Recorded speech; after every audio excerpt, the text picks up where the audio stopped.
وعلى آله وصحبه ومن اهتدى أثاره إلى يوم الدين. يقول الله سبحانه وتعالى: يا أيها الذين آمنوا اتقوا الله حق تقاته ولا تموتن إلا وأنتم مسلمون. أما بعد فإن أحسن الكلام كلام الله وخير الهدي هدي محمد صلى الله عليه وسلم وشر الأمور محدثاتها فإن كل محدثة في الدين بدعة وكل بدعة ضلالة وكل ضلالة في النار عياذا بالله من النار. Hadirin jemaah salat subuh yang semoga senantiasa dimuliakan oleh Allah Subhanahu wa taala. Kita awali kegiatan pagi hari ini dengan kita bersyukur pada Allah Rabbul Izzati wal Jalal atas segala limpahan nikmat, kebaikan, fasilitas dan semua kebaikan-kebaikan yang Allah Subhanahu wa taala berikan kepada kita, terutama hidayah atau nikmat hidayah. Ya. Nikmat yang sangat mahal sekali yang kita miliki hingga hari ini. Di antara sekian banyak nikmat yang Allah berikan kepada kita, namun satu kenikmatan yang pagi hari ini sangat lekat pada diri kita adalah nikmat hidayah Allah Subhanahu wa taala. Permasalahan hidayah ini jemaah sekalian muliakan Allah Subhanahu wa taala merupakan karunia dari Allah Azza wa Jalla. Ya. Barang siapa, kata Nabi sallallahu alaihi wasallam, yang telah Allah berikan petunjuk kepada dia, Allah berikan hidayah kepada diri seorang hamba, maka tidak ada satu orang pun yang mampu untuk menyesatkannya kecuali dengan izin Allah Subhanahu wa taala. Ya. May yahdihillahu fala mudhillalah. Ya, barang siapa yang Allah berikan hidayah, maka tidak ada satu orang pun yang mampu menyesatkannya. Sebaliknya, wa may yudlil fala hadiyalah. Dan barang siapa yang kemudian Allah Subhanahu wa taala sesatkan, ya, maka tidak ada satu orang pun yang mampu berikan dia hidayah kecuali dari Allah Subhanahu wa taala. Ya. Kalau Allah Subhanahu wa taala belum berikan padanya hidayah, maka sungguhnya hidayah tersebut susah untuk masuk. Maka kita hari ini yang sudah mendapatkan hidayah, banyak-banyak berdoa kepada Allah Subhanahu wa taala. Ya. Karena kita tahu bahwa hidayah tadi hidayah mahal sekali, maka harus kita pegang erat-erat. Ya. Kita pegang erat-erat yang sudah rajin salat di masjid, ya. Itu hidayah dari Allah Subhanahu wa taala. Tumbuhnya semangat, tumbuhnya kesadaran akan ibadah kepada Allah, ya, akan mahalnya salat berjamaah di masjid, itu merupakan suatu hidayah yang sangat mahal sekali. Ya. Tentunya untuk konsisten dan istiqamah di hari-hari mendatang itu butuh kekuatan, dan kekuatan itu Allah Subhanahu wa taala yang beri. Makanya kita disunnahkan oleh Nabi sallallahu alaihi wasallam untuk membaca zikir ataupun membaca doa-doa yang diajarkan oleh Nabi alaihi salatu wasallam untuk menjaga keistiqomahan kita, untuk menjaga hidayah yang Allah beri ini kita rawat terus. Ya. Di antara doa-doanya, Rabbana la tuzigh qulubana ba'da idh hadaitana wa hab lana min ladunka rahmah innaka antal wahhab. Ya Allah, jangan palingkan aku setelah Engkau memberikan aku hidayah. Ini mahal sekali jemaah. Ya, jadi jangan sepelekan doa ini, dibaca. Ya, dibaca.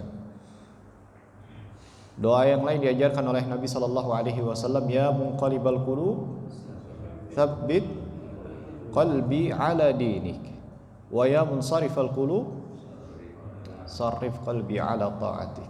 Masya Allah. Ya.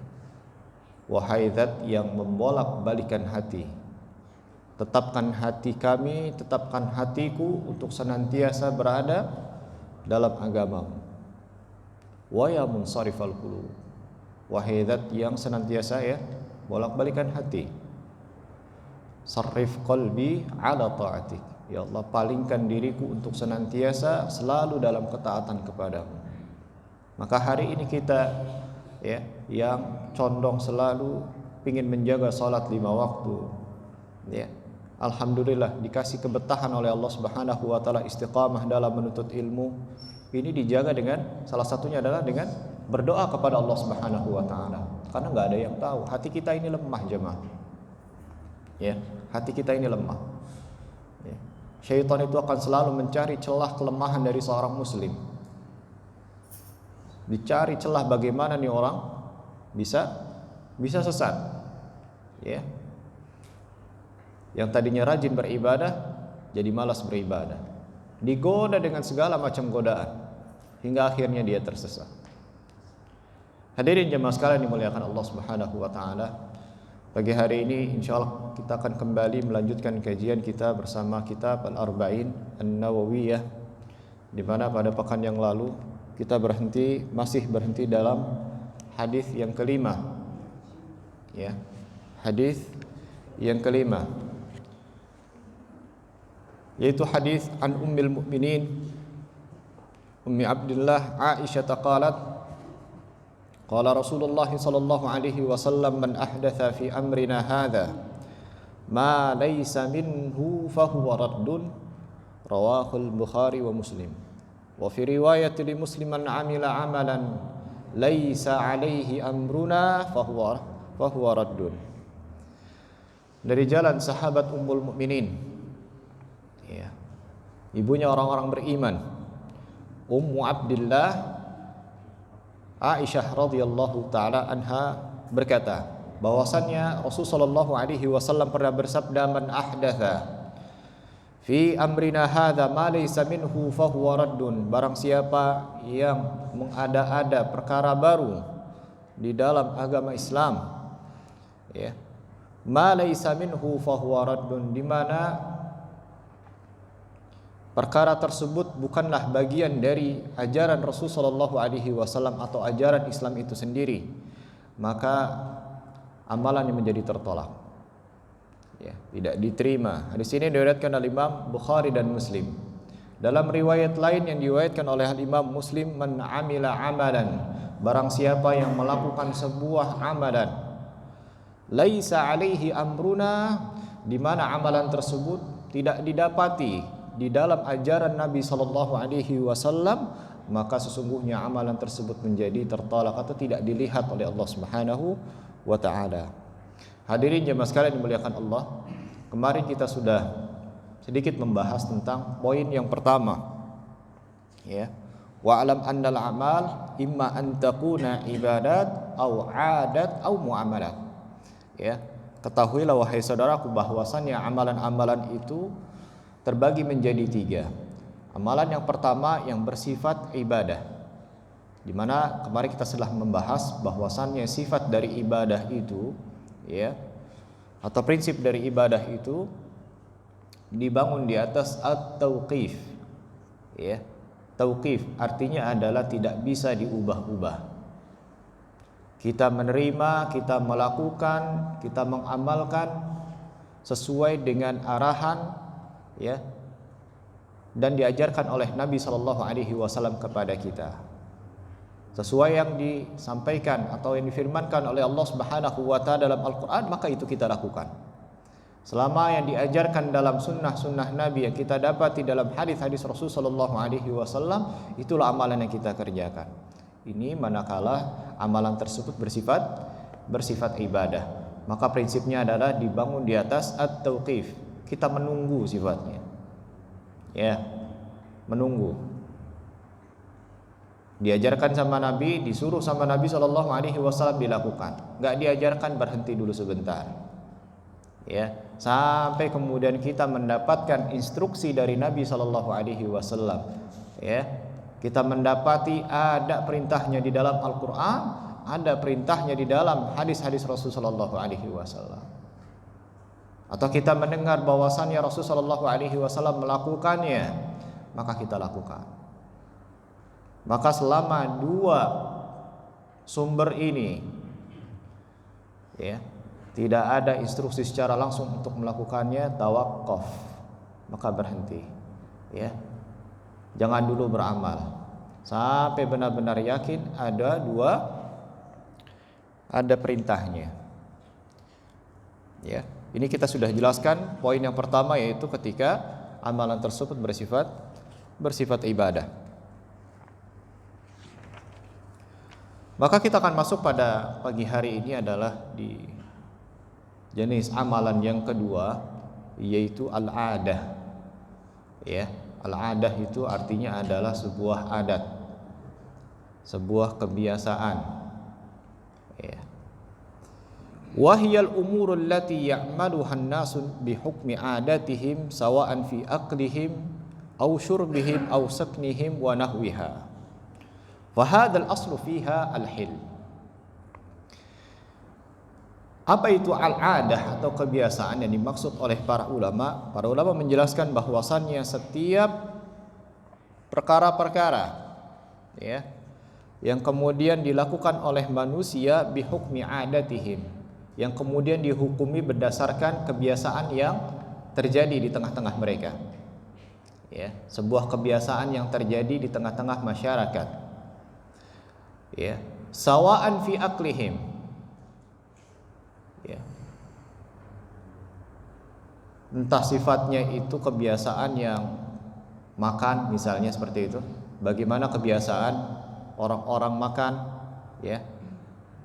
Kemudian kebiasaan yang berlaku di tengah masyarakat, ya, seperti minum atau tinggal, ya, bermuamalah, bersosialisasi dengan masyarakat, wa nahwiha, atau kebiasaan-kebiasaan yang terjadi di tengah masyarakat yang itu sudah terbiasa. Maka mensikapi aktivitas-aktivitas, kebiasaan-kebiasaan yang berlaku di tengah-tengah masyarakat kita, pada asalnya, ya, dalam syariat Islam dihukumi al-aslu fiha al-hil. Maka kebiasaan-kebiasaan yang terjadi di tengah masyarakat ini, ya, pada dasarnya dihukumi boleh, halal. Artinya boleh saja makan dan minum. Fala yahrumu minha syai'un illa lidalilin. Maka tidak diharamkan kebiasaan-kebiasaan ini kecuali ada dalilnya. Berbeda dengan ibadah tadi, Pak. Ya. Kalau ibadah itu, ya, kita nggak boleh melakukannya sampai ada perintahnya dari Allah Subhanahu wa taala atau perintahnya dari Nabi sallallahu alaihi wasallam. Berbeda dengan al-adah ini. Al-adah ini kita lakukan atau di masyarakat itu, ya, itu nggak perlu menunggu wahyu turun.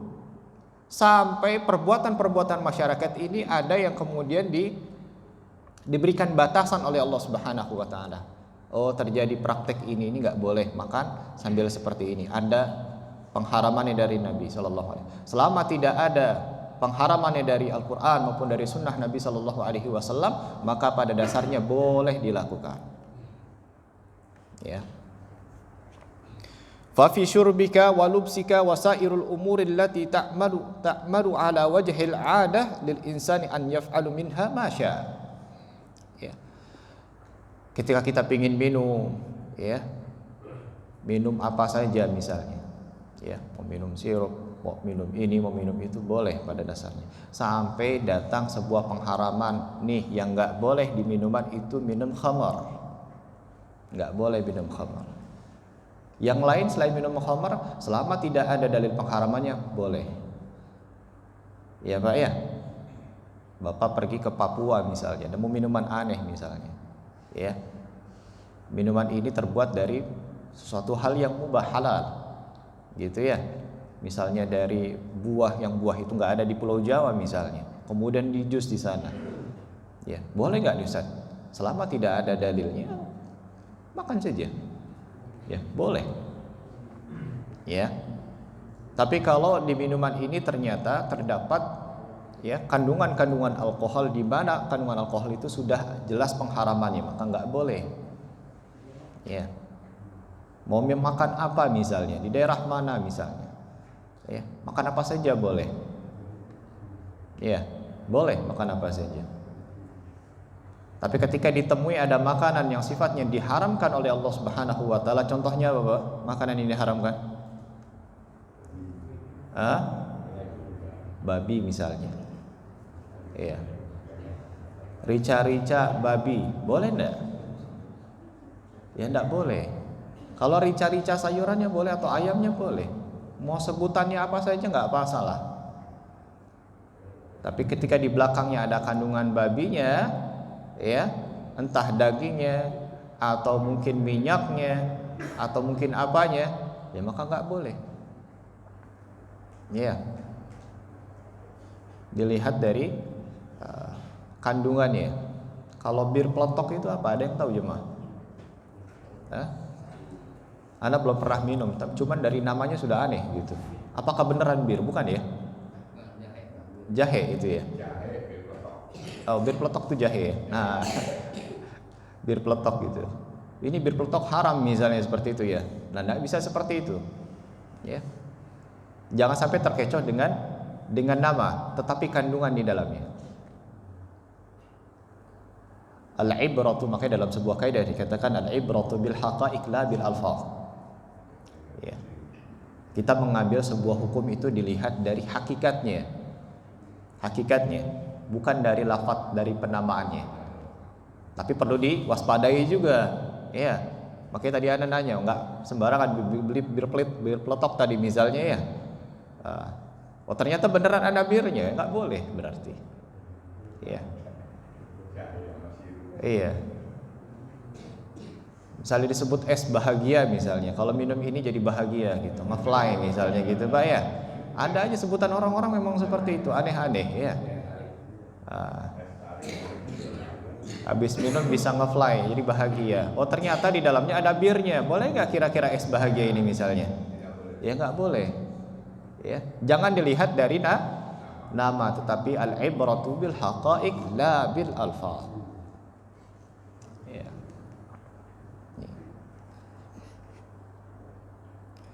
Fa fi syurbika wa lubsika wa sairul umul lati ta'malu ala wajhil 'ada, ya, dari minumannya, kemudian dari pakaiannya, pakaian pun demikian. Ya. Wasairul umur allati ta'malu ala wajhil 'ada, dan semua perkara-perkara yang sudah terjadi di tengah-tengah masyarakat kita.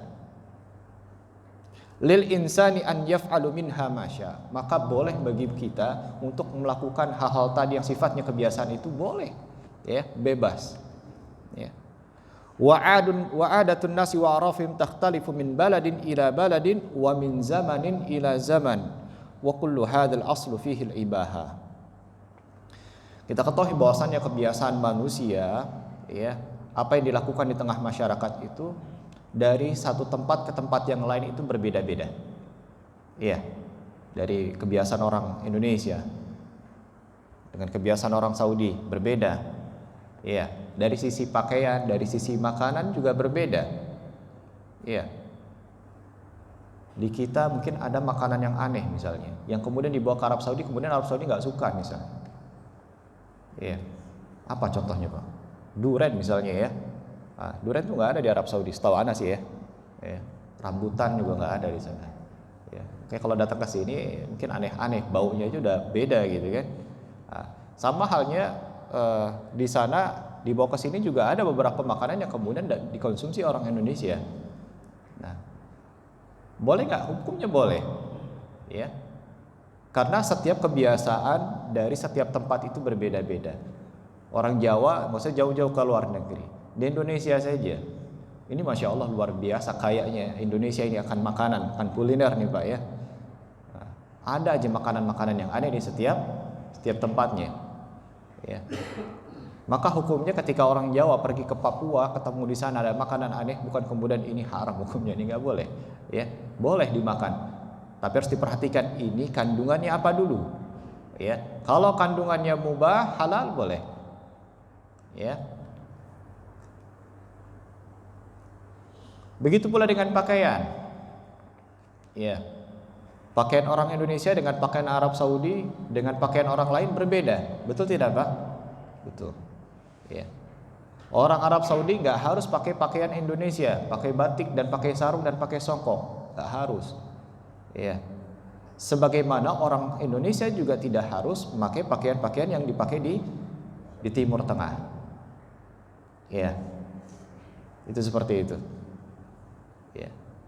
Jadi kita melakukan sesuatu yang berdasarkan kebiasaan yang terjadi di tengah masyarakat kita. Tapi boleh nggak orang Indonesia pakai jubah Saudi? Boleh, ya, nggak masalah. Ya, orang Saudi juga boleh pakai batik, boleh. Ya, yang nggak boleh apa dalam hal pakaian, Pak? Ya, kalau kita pergi ke, mohon maaf ya Pak, kita pergi ke Papua misalnya, sana ada pakaian apa namanya? Koteka. Nah,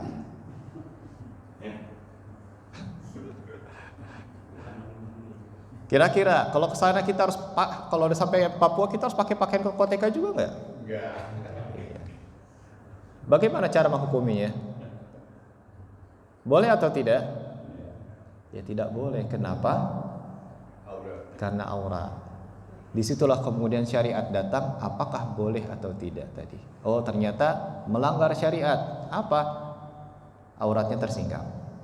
Maka pakaian tersebut menjadi tidak boleh. Pakaian batik enggak menampakkan aurat, boleh. Iya. Boleh-boleh saja. Tapi ketika batiknya itu bergambar setan misalnya atau bergambar tengkorak, boleh atau tidak? Nah, di situ sudah masuk ke ada tasyabbuhnya mungkin. Iya. Ada makhluk bernyawanya yang diharamkan bukan batiknya, tetapi ada unsur dalam batik itu yang kemudian menjadi perdebatan para ulama. Iya. Nah, bisa difahami sini Pak? Iya. Contoh lain misalnya dalam hal pakaian. Ya. Perempuan hari ini ya, memakai pakaian laki-laki. Ya, pakai pakaian laki-laki. Boleh atau tidak? Ya, tidak boleh. Ya, apalagi sampai menampilkan aurat. Yang laki-laki tidak diperbolehkan menggunakan pakaian perempuan. Hari ini banyak jemaah. Ya. Semakin error apa zaman kita ini. Apalagi yang ditampilkan di televisi adalah figur-figur yang mereka nggak paham tentang syariat Islam. Iya, desainernya nggak paham tentang syariat Islam. Yang dilihat adalah negeri di luar. Iya. Di Indonesia ini agak sedikit tertinggal ini dalam hal teknologi, dalam hal kebiasaan itu biasanya ngambil dari mana? Ngambil dari luar. Iya, apa saja. Iya. 1 tahun atau 2 tahun lebih mundur. Ya. Di sana udah basi, di Indonesia baru viral. Gitu. Oh, ini pakaiannya lagi viral di sana misalnya. Kemudian dipakai di sini. Boleh dipakai, boleh, tetapi dilihat dulu apakah pakaian tersebut melanggar syariat atau tidak. Ya. Kalau pakaian yang dipakai kemudian sesuai dengan kebiasaan masyarakat, kemudian dipandang oleh agama Islam tidak bermasalah, maka pakai. Ya, boleh. Karena perkembangan zaman ini akan selalu terus berputar terus, bergerak terus, ya. Tetapi syariat di situ tetap mendampingi.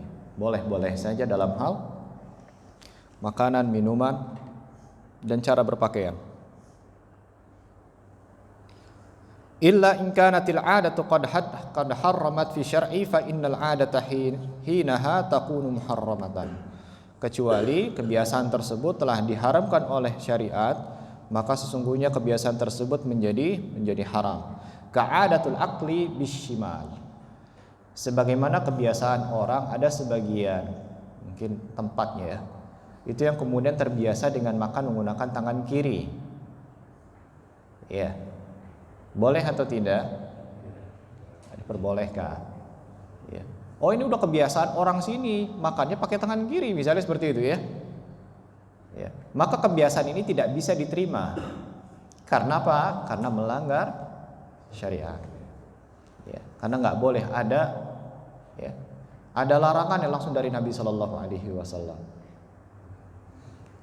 Ya gulam, samillah wa kul biyaminik wa kul mimma yalik. Wahai gulam, bacalah basmalah dan makanlah pakai tangan kanan. Artinya nggak boleh pakai tangan kiri. Ya. Nah, kebiasaan-kebiasaan yang mungkin sebagian kemudian diadopsi pakai tangan kiri, kemudian ditularkan ke yang lain misalnya. Ya, maka kebiasaan ini tidak bisa diterima. Au lubsul harir, ya, atau menggunakan sutra. Kebiasaan sebuah daerah, ya, laki-lakinya pakai sutra atau laki-lakinya pakai emas. Nah, kebiasaan ini juga tidak bisa dipraktikkan. Kenapa? Karena ada larangan dari Nabi Shallallahu Alaihi Wasallam. Itu yang kedua terkait masalah al-adah atau kebiasaan. Bisa dipahami Pak ya? Prinsip ini ya. Nah, jadi jangan kebalik nih antara yang sifatnya ibadah dijalankan dulu sampai nunggu yang haram, misalnya itu nggak kayak gitu ya. Jadi jangan dikerjakan kalau yang sifatnya ibadah sampai ada petunjuknya.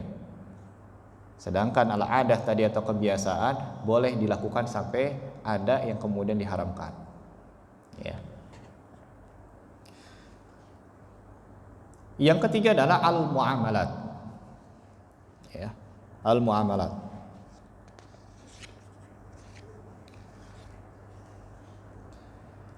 Muamalat ini kategorikan oleh para ulama seperti al-buyu, jual beli.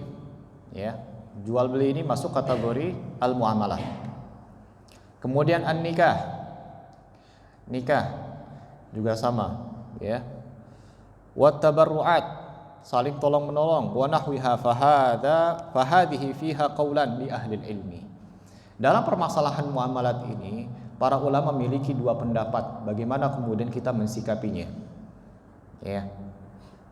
Pendapat yang pertama mengatakan al asla fil muamalat wal uqud al hillu was sihhah. Pendapat pertama mengatakan bahwasannya asal hukum dari muamalat ini, ya, dan segala akad transaksi yang terjadi ada al-hillu was-sihah. Boleh. Ini pendapat pertama mengatakan bahwasannya, ya, muamalah itu diartikan dalam bahasa Indonesia apa? Ada yang tahu?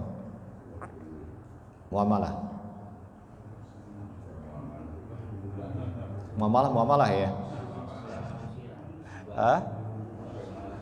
Berhubungan dengan sesama manusia katanya, ya. Ala kulli hal yang penting namanya muamalah ya.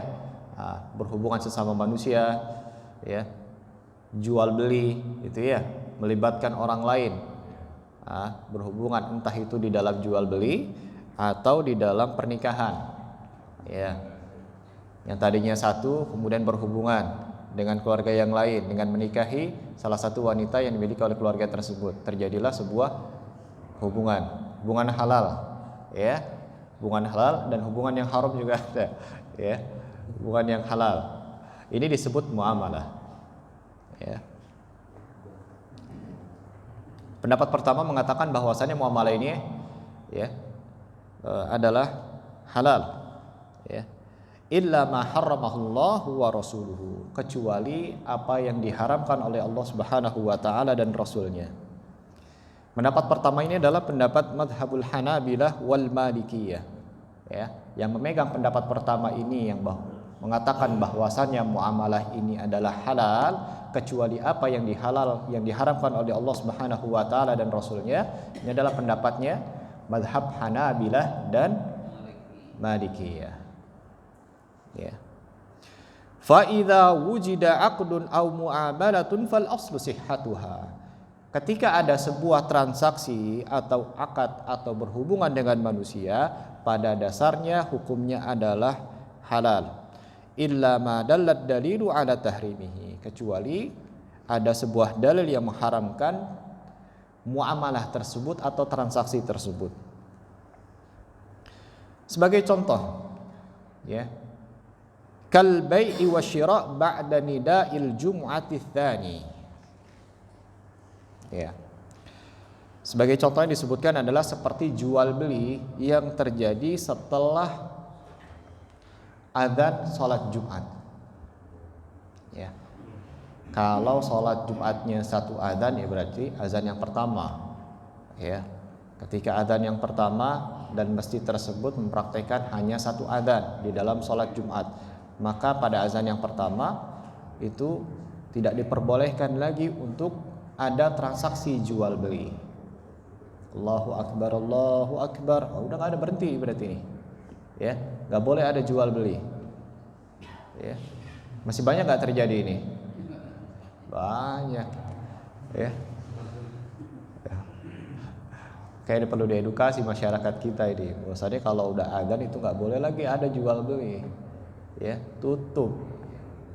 Udah 5-10 menit lagi udah tutup tuh. Ya. Yang masih ada dalam warteg ya udah habisin deh tuh ya. Dikasih waktu. Yang mau makan udah nggak ada cerita itu. Nggak ada udah. Ya. Bodoh amat, lapar deh.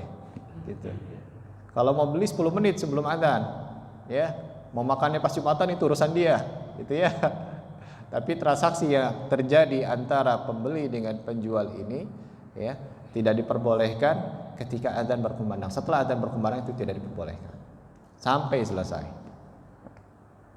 Mana dalilnya Ustaz? Dalam surat Al-Jumu'ah dikatakan Allah Subhanahu wa taala berfirman, "Ya ayyuhalladzina amanu idza nudiya lis-salati min yaumil jumu'ati fas'au ila dzikrillah wa dzarul bai'." Ya, dan tinggalkanlah jual beli. Sebentar itu jual beli, paling setengah jam berhentinya. Ya. Apalagi beberapa masjid melakukan hanya sholatnya 15 menit. Ada kurang dari 15 menit, ada Pak. Ya. Di puncak ada Pak ya? Ya saya juga pernah itu. Ya. Ini mana isinya cuman muqaddimah sama anjuran bertakwa, habis itu tutup. Ya, dan pakai bahasa Arab biasanya. Ya, bahasa Arab. Iya, kalau bapak-bapak yang nggak ngerti bahasa Arab dari awal sampai akhir doa semua jangan-jangan isinya katanya dia. Karena nggak ada isinya, ya. Nah, setelah adzan berkumandang ini tidak lagi diperbolehkan untuk terjadinya jual beli. Ya ini muamalah ini Pak ya, muamalah. Wa huwa mimman yajibu alaihi huduruha fa aqdu hina idzin batilun. Tentunya larangan ini ya berlaku bagi mereka-mereka yang diwajibkan untuk salat Jumat. Berlaku seperti laki-laki mukim. Laki-laki dia tidak sedang safar, tidak sedang sakit, ya, sehat walafiat, maka berlaku bagi mereka tidak boleh jual beli. Lalu bagaimana dengan sesama wanita? Biasa ibu-ibu suka ada, ya. Nah, bagi mereka boleh. Yang nggak diwajibkan untuk sholat Jumat, maka transaksi untuk mereka tidak mengapa, ya, tidak mengapa. Nah, tapi bukan berarti kemudian ada hilah di sini jemaah, ya. Hilah itu mencari celah. Wah saya kan nggak boleh jual beli ini, ya. Bu tolong beliin warteg Bu buat saya makan gitu misalnya gitu ya. Istrinya disuruh buat dia makan. Jangan seperti itu juga, ya. Tetapi kalau sesama wanita ini, ya, atau apa namanya musafirun, orang-orang yang sedang safar diperbolehkan buat mereka, ya artinya tidak masuk ke dalam yang dilarang ini. Ya. Tapi tentunya jamaah sekalian dimuliakan Allah Subhanahu wa taala, baiknya aturan ini diperlakukan, ya, diperlakukan agar apa ya? Tidak terjadi di tengah-tengah masyarakat itu kecemburuan dan lain sebagainya, ya. Praktekkan saja syariat Allah Subhanahu wa taala ini. Ya. Artinya kalau udah 10 menit itu ditutup warungnya. Ya. Agar gak tergoda orang-orang yang beli ini. Ya. Orang bapak-bapak yang mau sholat Jumat, ya, yang sebenarnya dia nggak ada uzur, ya, kemudian tergoda untuk transaksi jual beli, ya, apalagi transaksinya di masjid lagi, COD-nya di masjid, waduh, repot ini. Ya, terketemuan ya sholat Jumat di sana sekalian bawa barangnya jangan lupa gitu ya, transaksi jual beli di masjid, ya, ngobrol lagi pas khutbah, udah. Dosanya makin nambah ini ya.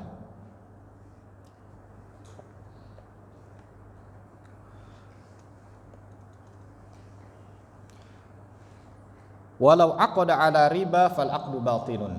Ya. Begitu pula dengan riba, ya. Riba ini muamalah, ya. Ada transaksi di sana. Maka jangan sampai transaksi riba ini menjadi sebuah kebiasaan masyarakat. Ya. Kenapa? Karena riba memang ada ancamannya sangat luar biasa. Ya. Ini nggak boleh transaksi riba. Kenapa ada dalil pengharamannya. Walau tazawwaja imra'atan bila wali. Misal lainnya adalah sebagai contoh seorang wanita yang menikah tanpa adanya wali. Ya. Fazawju la yasih wa ma sakata syar'u anhu minal uqudi wasyurut fal aslu fihi as-sihhah. Ya. Walaupun sebagian para ulama, tapi pendapat tersebut pendapat yang marjuh, ya, lemah pendapatnya. Seorang wanita menikah dengan sendirinya, datang ke datang ke mana? Ke KUA, ya, sama calon suaminya, nikah itu berdua, nggak ada walinya, nggak tahu. Ya, ini nggak boleh. Ya, ini nggak boleh. Wanita harus ada wali. Ya, walinya yang kemudian menikahkan dia dengan seorang laki-laki. Ya. Ini pendapat pertama yang mengatakan bahwasannya muamalah atau hukum dari muamalah ini pada asalnya adalah halal sampai adanya dalil yang mengharamkannya. Pendapat yang kedua, annal asla fil uqudi wa syurut al-man' wal hadar. Pendapat kedua mengatakan pada dasarnya akad atau transaksi jual beli, ya, wasyurut, pensyaratan, itu pada dasarnya nggak boleh. Illa ma warada syar'u bi ijazatihi, ya, kecuali ada dalil yang kemudian membolehkan hal tersebut. Ini pendapat yang kedua. Lalu mana dari dua pendapat ini yang kemudian kita kuatkan? Di sini para ulama menguatkan wal aqrabu al qaulul awwal. Pendapat pertama yang lebih kuat. Jadi muamalah pada dasarnya boleh. Ini pendapat yang dipilih oleh Syekhul Islam Ibnu Taimiyah dan Al-Imam Ibnu Qayyim wa ghairihima min ahli ilmi. Ya. Poin yang pertama yang membagi amalan manusia menjadi 3 ibadah, muamalah, dan yang ketiga apa tadi Pak? Ibadah, al-adah atau kebiasaan, dan yang ketiga apa? Muamalah. Ya, masing-masing ini ada hukumnya dan cara mensikapinya berbeda. Jangan disamaratakan. Ya. Jangan disamaratakan. Ini penting ini. Ini pondasi ini Pak ya. Ibadah. Ya, sifatnya adalah tawakuf atau tauqif, menunggu instruksi dari Nabi SAW atau menunggu instruksi dari Al-Quran. Diperintah sama Al-Quran jalankan, nggak disuruh stop. Sedangkan yang kedua tadi apa? Al-ada, pada dasarnya boleh dilakukan tanpa ada instruksi langsung dari Al-Quran maupun dari Sunnah Nabi SAW, kecuali ada yang dalil yang dibatasi, tidak boleh dikerjakan. Dan muamalah sama sifatnya seperti al-adah tadi, ya, boleh sampai ada dalil yang kemudian mengharamkan. Seperti contoh tadi riba, menikah tanpa wali, ya, kemudian jual beli setelah azan Jumat dan lain sebagainya. Ya. Baik jemaah sekalian muliakan Allah Subhanahu wa taala. Permasalahan atau poin yang ketiga, itu tadi poin yang kedua, membahas tentang macam-macam amalan manusia. Poin yang ketiga adalah hadzal haditsu aslun fin nahyi 'anil bid'i wat tahdhiri min at-taqarrubi ila Allah Subhanahu wa taala bima lam yashra'ahu Allah Subhanahu wa taala wala rasuluhu li'anna al-ibadat laysat bil ahwa. Hadis Aisyah yang tadi disebutkan, ya, ini merupakan suatu dasar dalam berdalil, ya, menjadi sebuah rujukan dalam permasalahan an-nahyu 'anil bid'ah. Tidak diperbolehkan mengada-ada dalam perkara agama, berkreasi dalam urusan agama, ya. Rujuk hadis Aisyah ini, ya. Wa tahdhiru min at-taqarrubi ila Allah Subhanahu wa taala. Dan hadis Aisyah ini juga sekaligus menjadi peringatan buat kita tentang beribadah kepada Allah Subhanahu wa taala, ya.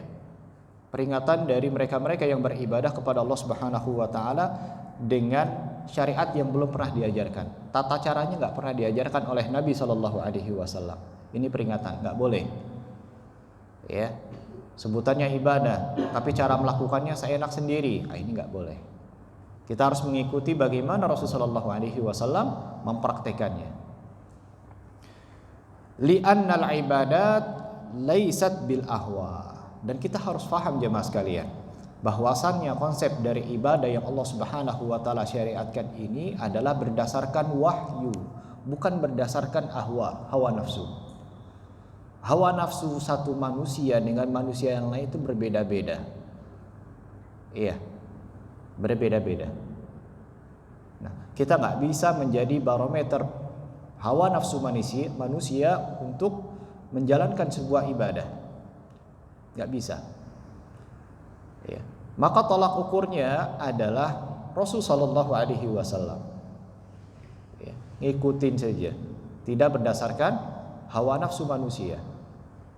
Entah itu seorang ustadz atau seorang kiai, ajengan, habib misalnya.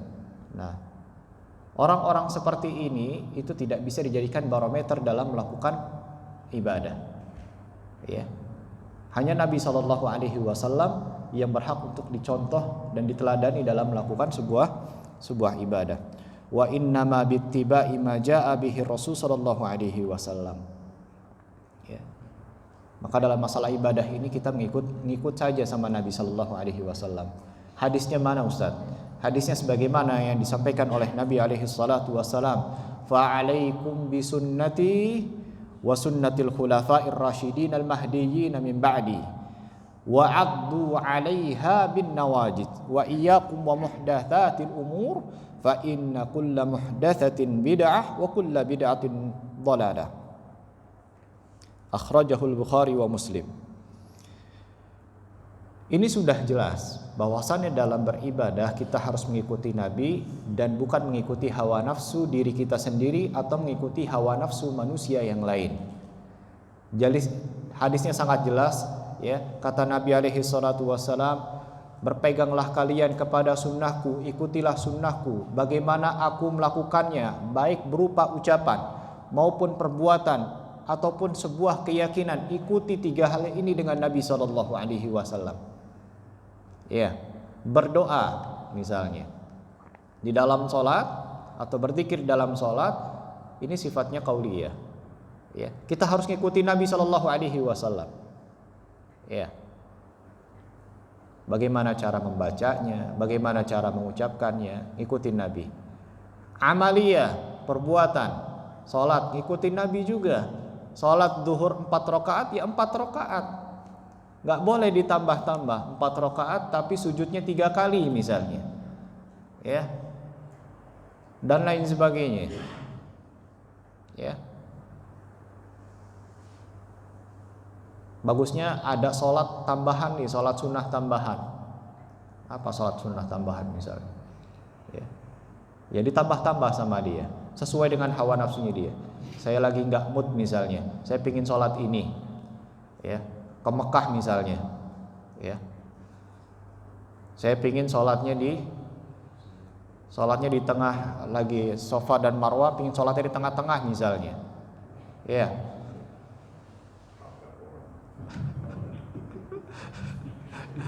Ya silahkan aja kalau nggak ditabrak sama orang, ya, gitu ya. Saya pingin cepat misalnya, ya, sa'i Safa Marwahnya sprint misalnya, karena saya seorang pelari misalnya gitu kan. Kalau yang lain, kalah kamu kalau sa'i masa lama banget setengah jam, saya cuma 15 menit atau 5 menit. Nih lihat caranya seperti ini gitu ya. Dia pakai stopwatch, lari dia itu sendiri gitu ya. Dipraktekin sama dia. Nah kemudian mengatakan ini loh sunnahnya seperti ini biar cepat gitu kan. Kemudian di tutorial di YouTube, umroh cuman 10 menit misalnya. Oh ternyata dia seorang pelari ternyata. Nah ini nggak boleh seperti ini. Iya. Ya. Dalam 3 hal ya, qauliyah, amaliyah dan i'tiqadiyah.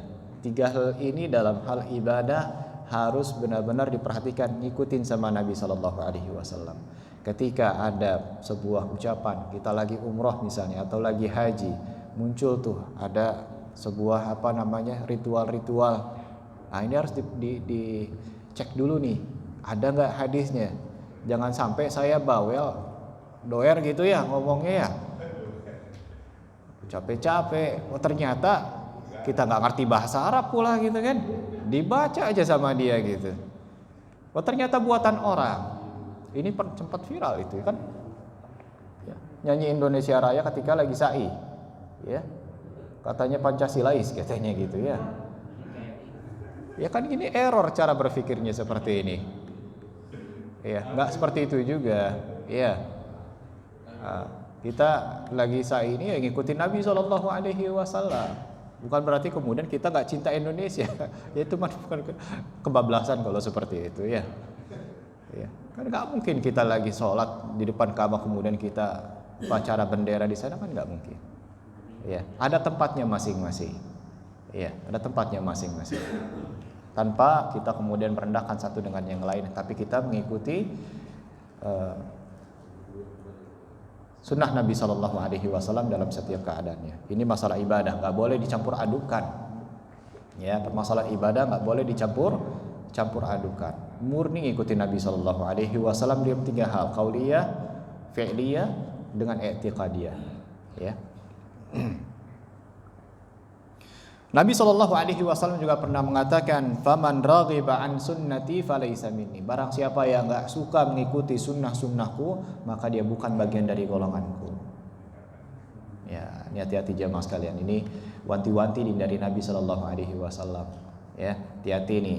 Saya sudah mengatakan di detak-detik wafatnya Nabi SAW ketika Hajjah Wada. Ya. Kemudian turun, al-yauma akmaltu lakum dinakum wa atmamtu alaikum ni'mati. Saya sudah sampaikan semuanya kepada kalian. Lailuha kana hariha la yazibu anha illa halik. Saya sudah ajarkan dari A sampai Z, dari hal yang paling kecil sampai yang paling besar sudah saya ajarkan semua. Ya, enggak ada yang saya tutup-tutupi. Ya. Enggak ada yang saya tutup-tutupi. Sudah cukup sampai di sini. Ya. Syariatnya sudah selesai. Ya, sekarang tinggal ngikutin saja. Maka ditutup oleh firman Allah, al-yauma akmaltu lakum dinakum. Maka hari ini telah aku sempurnakan agama kalian. Wa raditu lakumul Islam madina, dan telah aku ridhoi agama Islam ini. Ya. Tuh. Kalau sudah diajarkan sama Nabi SAW, kemudian ada sebuah perkara baru, kemudian ditinggalkan sunnah-sunnah Nabi SAW, malah nggak dikerjakan yang sunnah-sunnahnya, faman raghiba an sunnati falaysa minni. Ingat kata Nabi SAW, barang siapa yang meninggalkan sunnahku, lebih mendahulukan hawa nafsunya dia, ya, falaysa minni, dia bukan bagian dari golonganku. Sedih Pak kalau diceritakan seperti itu ya. Gak bakal ketemu jamaah. Ya.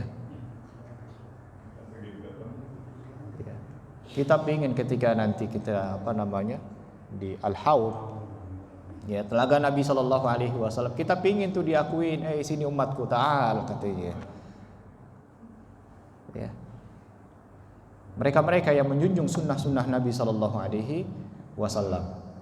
Lalu bagaimana kemudian orang nanti bisa dikenal oleh Nabi yang ketika di dunia itu sunnah-sunnah Nabi dicampakkan, gak suka dengan sunnah-sunnah Nabi, aneh dengan sunnah-sunnah Nabi, gitu ya. Apa ini sunnah-sunnah Nabi? Ya. Udahlah yang seperti ini aja. Gak usah selalu inilah, gak usah selalu itulah.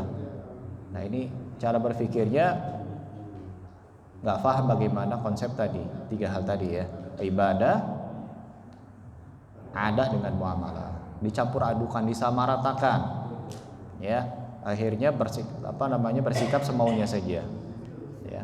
Ya, faman raghiba an sunnati falaysa minni. Barang siapa yang gak mau, gak suka dengan sunnah-sunnah Nabi, tidak menjadikan sunnah dalam kehidupan dia, ya, lebih mendahulukan hawa nafsunya, maka dia bukan bagian dari golonganku.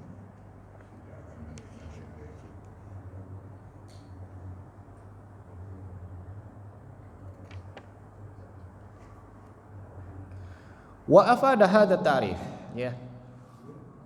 Definisi dari bid'ah itu sendiri adalah perkara baru, sebuah perkara yang kemudian diada-adakan, yang menyelisihi dari apa yang sudah ditetapkan oleh Nabi Shallallahu Alaihi Wasallam. Sekali lagi saya sampaikan, definisi dari bid'ah adalah mengada-ada sebuah perkara baru yang bertentangan atau bertolak belakang dari apa yang disampaikan oleh Al-Quran, bertolak belakang apa yang disampaikan oleh Nabi, baik secara ucapan maupun secara amaliyah, ya, amalan, ataupun secara i'tiqadiyah, sebuah keyakinan dari Nabi Shallallahu Alaihi Wasallam yang kemudian, ya, perkara baru tersebut dijadikan sebuah keyakinan yang menetap pada diri dia, dilakukan, ya, secara terus menerus, menjadikan sebuah landasan dalam pijakan dalam mengerjakan sesuatu, ya, menjadikan sebuah agama, ya, wasiratan mustaqiman, ya.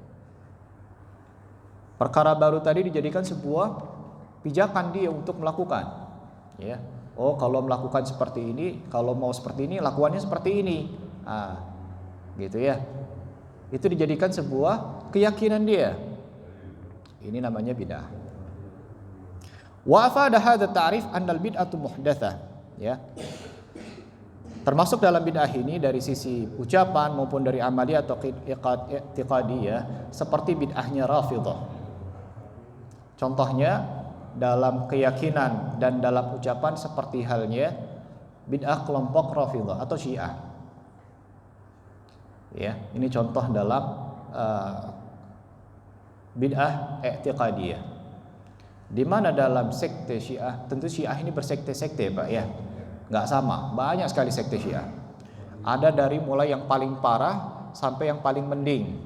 Artinya yang paling mending itu dekat dengan Ahlus Sunnah wal Jamaah. Hanya berbeda dalam beberapa prinsip saja, ya.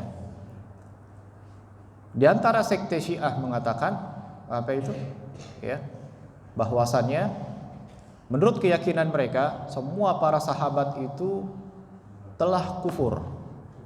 Ini salah satu keyakinan orang-orang Syiah, ya, kecuali beberapa person saja,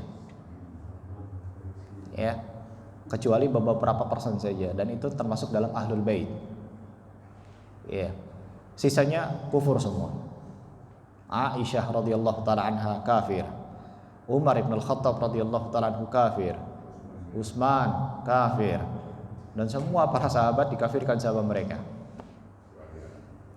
ya, kecuali beberapa person seperti Ali bin Abi Thalib radhiyallahu taala anhu, Al Hasan wal Husain, ya, Ja'far bin Abi Thalib, ya, dan lain sebagainya. Ini i'tiqad yang bid'ah, ya, tidak pernah diajarkan oleh Nabi Shallallahu Alaihi Wasallam untuk kemudian memusuhi. Ini bertolak belakang dari apa yang disampaikan oleh Nabi Shallallahu Alaihi Wasallam. Alaikum bisunnati wa sunnatil khulafa ar-rasyidin. Ya, ikutilah sunnahku dan sunnahnya para khulafa ar-rasyidin. Bagaimana kemudian Rasulullah Shallallahu Alaihi Wasallam dalam sebuah kesempatan disampaikan, ikutilah aku dan ikutilah, ya, khulafa ar-rasyidin. Lalu kemudian sekte Syiah berkeyakinan mengkafirkan mereka, ya. Bagaimana kemudian orang Syiah mengkafirkan sedangkan Rasulullah Shallallahu Alaihi Wasallam telah menjamin Abu Bakrin fil jannah, ya, wa Umar ibn al-Khattab fil jannah, wa Utsman fil jannah. Bagaimana kemudian mengkafirkan, ya, Abu Bakar dan Umar yang kemudian gunung Uhud itu pernah bergetar ketika berdiri dua orang mulia ini. Uthbut ya Uhud, katanya, tenang wahai Uhud, karena sesungguhnya di atasmu ini ada as-siddiq, ya, orang yang dipercaya, dan ada orang yang mati syahid nanti, ya, dua-duanya masuk surga. Lalu dikafirkan oleh mereka orang-orang Syiah. Bagaimana kemudian Bunda Aisyah radhiyallahu taala anha dengan kemuliaan yang dimilikinya, ya, yang kemudian dijadikan oleh orang-orang Syiah sebagai hari melaknat Aisyah. Ada harinya. Jadi ada hari khusus melaknat Aisyah. Aneh, Pak, ya. Nah, ini contoh bid'ah i'tiqadiyah qauliyah. Ya, mereka punya syahadat juga berbeda. Syahadatnya ada di sebagian sekte, tidak semua sekte Syiah, ya. Sekali lagi saya sampaikan, Syiah itu bersekte-sekte, ada berkelompok-kelompok, di dalamnya pecah mereka. Ya.